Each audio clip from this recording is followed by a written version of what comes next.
I spent the last 2 weeks driving this Cupra Ateca, and at first I wasn't really a massive fan of it. We'll get to that later on. A few things we need to know.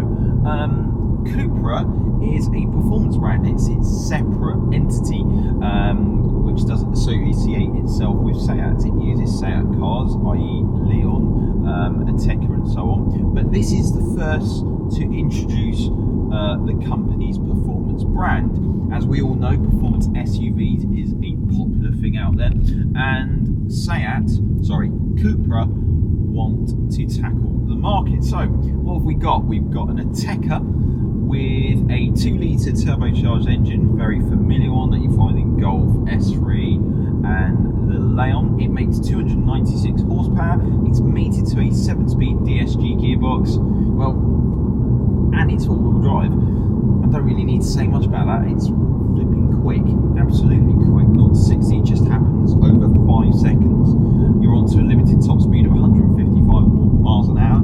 It's got a launch control feature as well too.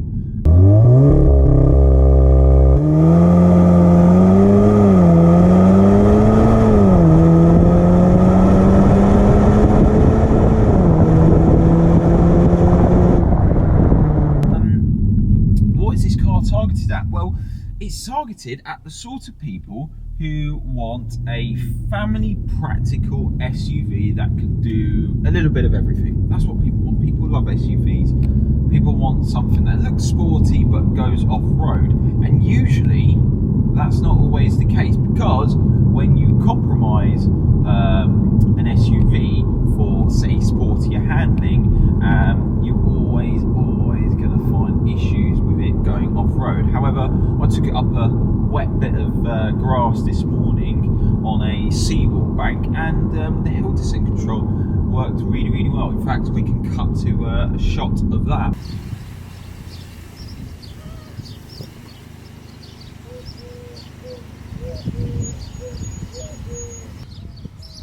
It goes off-road! Sort of.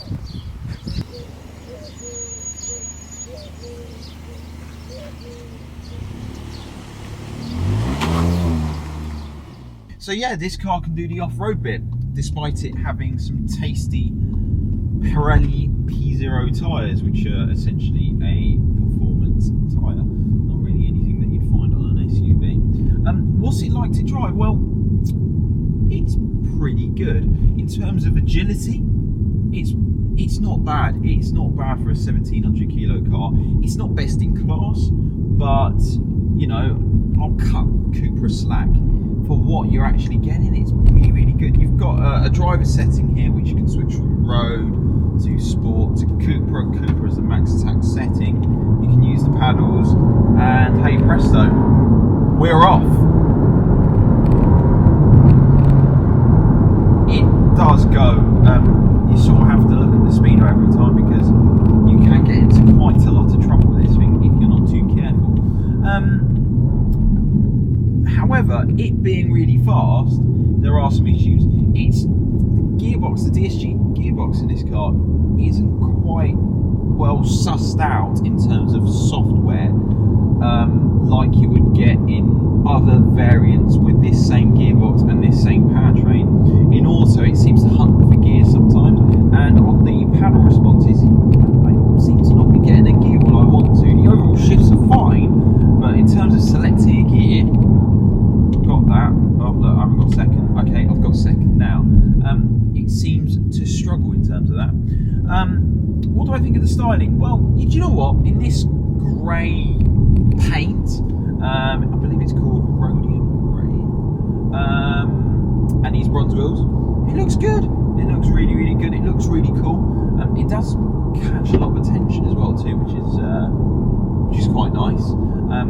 And so it should be, because this car costs just over 40 grand, which for a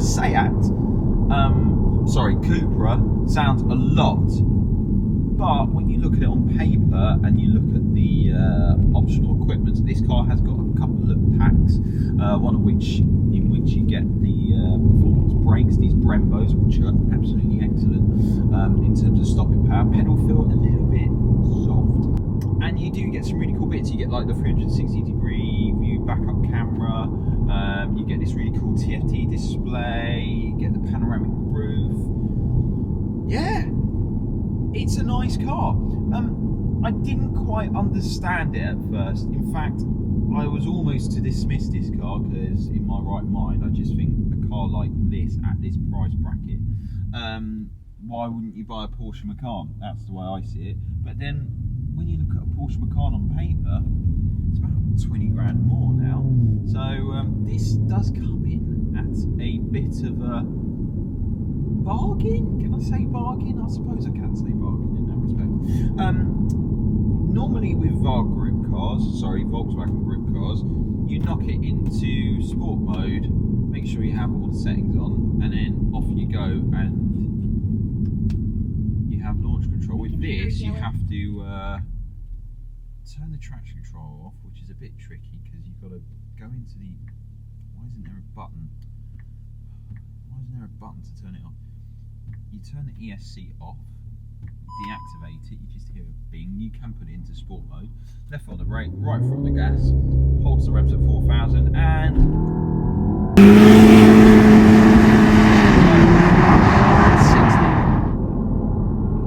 it does kick you in the spine a little bit. You sort of in your brain intimidate that, this car's going to be quick, but not like lightning quick. But it does kind of kick you in that from the reactions.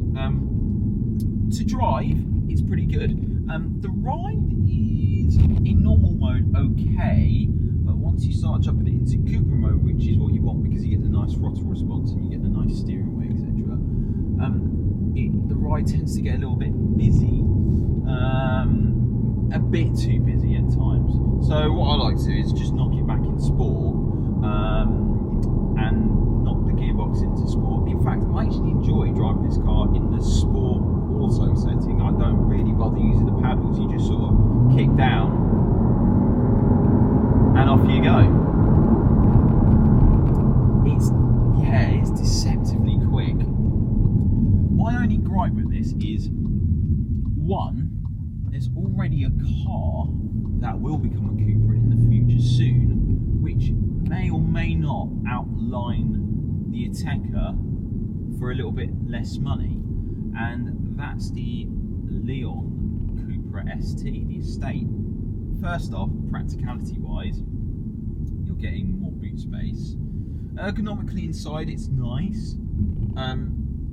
There is decent space, but then so does a Leon. And more importantly, a Leon drives better, has four-wheel drive, but obviously that doesn't exist just yet. But if off-roading is your thing, and as we established, off-roading in this is achievable to a degree, this car can do it.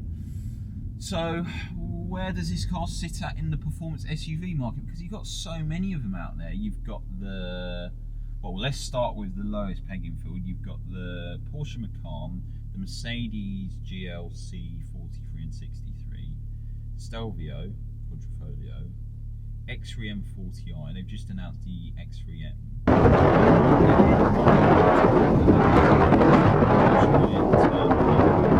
Sport SVR, Jeep Cherokee, Hellcat thing, but I don't think we get that over here, but you know what I mean. And then the one above that, we've also got the Bentayga Urus and the Cullinan. So this car sits below the Macan. In fact, there's going to be, well, this platform drivetrain running gear is the exact same that you find from the Audi SQ2. And there's going to be a VW T-Roc R with this powertrain. So Volkswagen Group are dominating, or pretty much creating its own class with Cupra Ateca, T-Roc R and SQ2. I wonder how different they're all going to be. I'm sure they will be a little bit different. But in terms of this, in terms of ride and handling, I'll definitely give it a solid 6 out of 10. Let's knock it up a notch, 7 out of 10, because it's actually quite agile. In fact, really, really agile. The ride just sort of puts it off a little bit, especially when consumers are going to use this for everyday use. Interior, I'm going to give it a solid 6 out of 10. Really nice materials, good plastics. Not as crazy special inside as I thought, if I'm very honest. What else? Performance is definitely 8 out of 10. Would I recommend someone buying this? Well, you'd have to look at finance payments, really. I think finance payments, because that's what people do now. Overall, though, as a first effort from Cupra, it's definitely a job well done.